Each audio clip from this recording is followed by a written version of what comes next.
Peace World, and welcome everybody to a special conversation for Culture Pops. My name is Adam Barnard, and thank you so much for joining me again today. My guest is the star of the upcoming horror thriller film Night Patrol, which releases tomorrow, January 16th. Jermaine Fowler, sir, it is a pleasure. Thank you for the time. Thank you for having me, my little Bane jacket.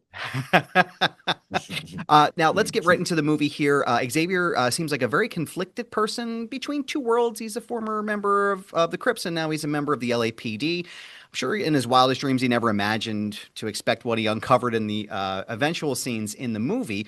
Tell me more about the character, your approach to the character, and what you think Xavier personifies throughout the film.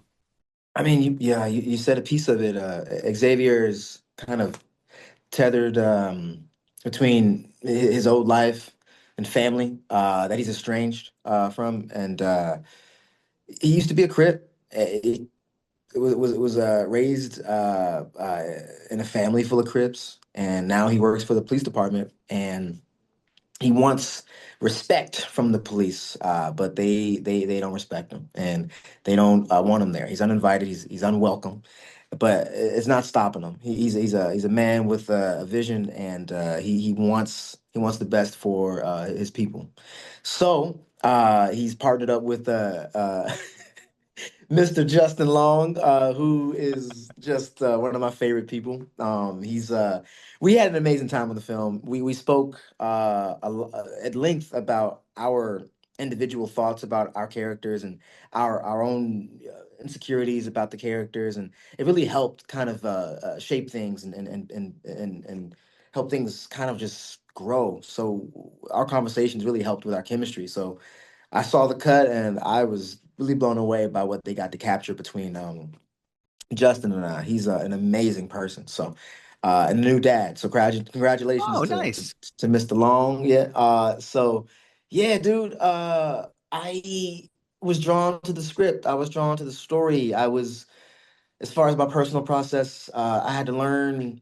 I had to freshen up on my history regarding Crips and neighborhoods and their relationships with LAPD. I had to learn about Rampart and the history about the LAPD and just their just man, it was a lot, man. Yeah. We even went to ceasefires in South Central, me and Ryan, to just hear what the people were worried about in regards to local violence.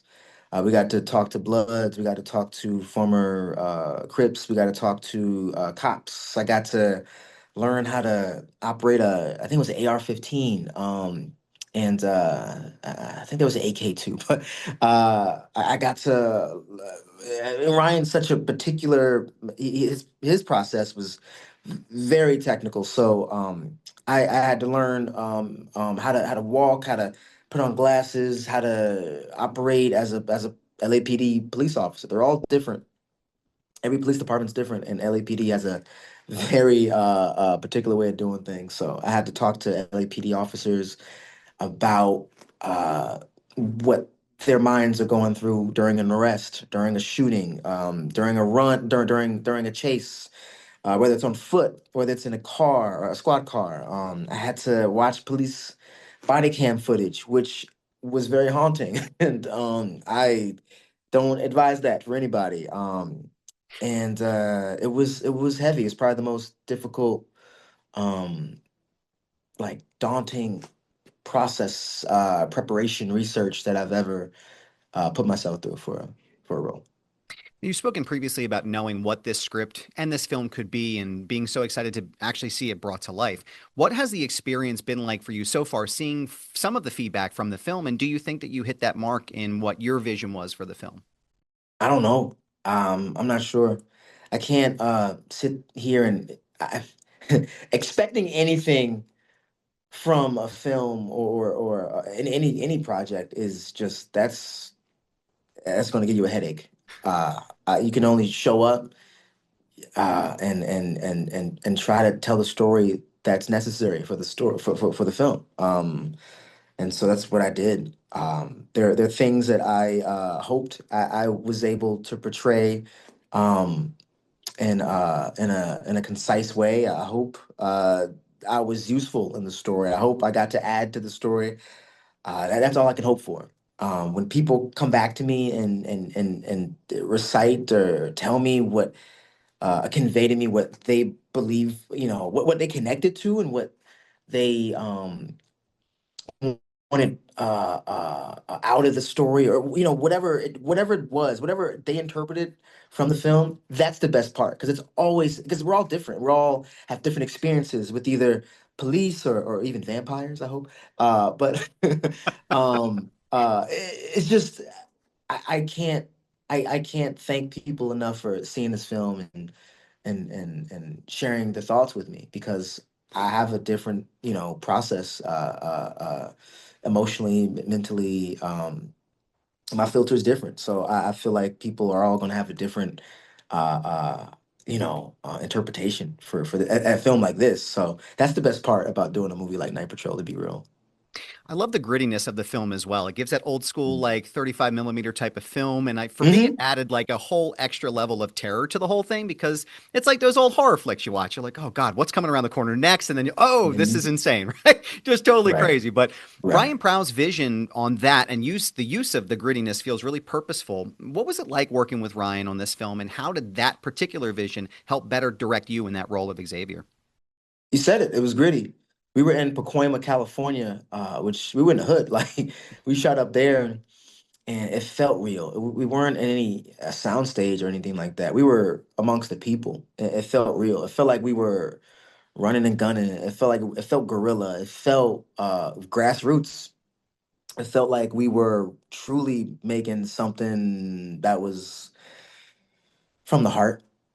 And it was hot. We were sweaty, and we had minimal makeup, like minimal. What do you call it? Just there were things that actors are used to having on set that Hmm. we had to kind of sacrifice, just to kind of dive into the grittiness. It required it. So, if I don't know, if the Heart of Darkness came up a couple times on set, the documentary about the making of Apocalypse Now. Mm-hmm. Yeah, I don't know if Yeah, you've seen it. I have. If you Yeah. haven't seen it, it's an amazing behind the scenes of the making of that film. Dennis Hopper, Marlon Brando, like, all those stories. The story about Lawrence Fishburne, like Larry Fishburne, like it was incredible. And that those I've always been more inspired about those sort of films, because you kind of have to tap into something that you didn't know you had. And so Ryan got to do that with me and Justin, Freddie, RJ. We all really found something that I don't think we've ever gotten a chance to convey on camera before. Now, there's plenty of gore in the movie for all of you horror fans out there. You Bloody sure? action Was it film. enough? I think so. I felt like there was a Hmm. couple scenes where there was one scene with CM Punk where I was like, you know what this could use is a little bit of extra blood here, and you guys hit the mark for me. So thank you very much. We appreciate it. Pass my thanks to Pepsi Phil as well when you see him. But one of the things that really came across to me was the subtext of the movie and the meaning behind it all, and this idea of disparity and targeted oppression, which I feel like was in a couple different ways really conveyed excellently, right? How did this message from the movie resonate with you, and do you think you got your message across? Wow. I've, my neighborhood, we've had very like awful experiences with police. I had to watch my friend get beat up by a cop, and I just felt so helpless. And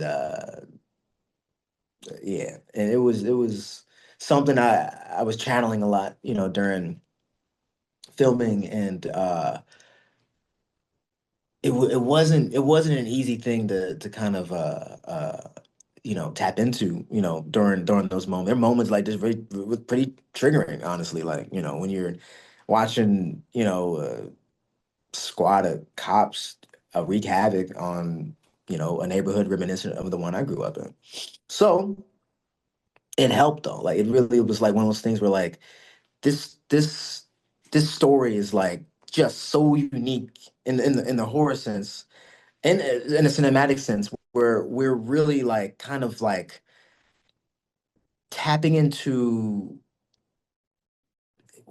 we want that audience member to see those scenes and feel something, whether you've been a part of it in real life or not. You know, we want people to feel something from those moments, from those situations, from those circumstances that are extremely gritty, heavy, dark, violent. You know, it's and that's a testament to the script because it's all rooted into the story. It's all story driven, and if you can connect to that, the writers and Ryan did their job, and that's the best part about the film is that it's all connected.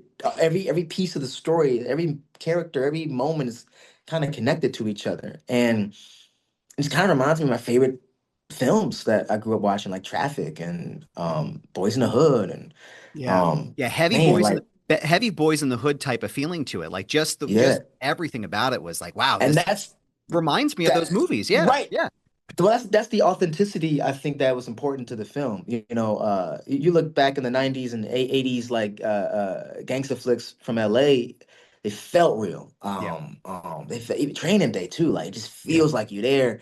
Um, we wanted people to feel that too. If you're not familiar with LA or even having a particular experience with a police officer, we want you to feel it here. You don't necessarily need to have that to understand the story because the story always came first, and that was something Ryan was cognizant of when he was helming the entire project. So it helped us get through.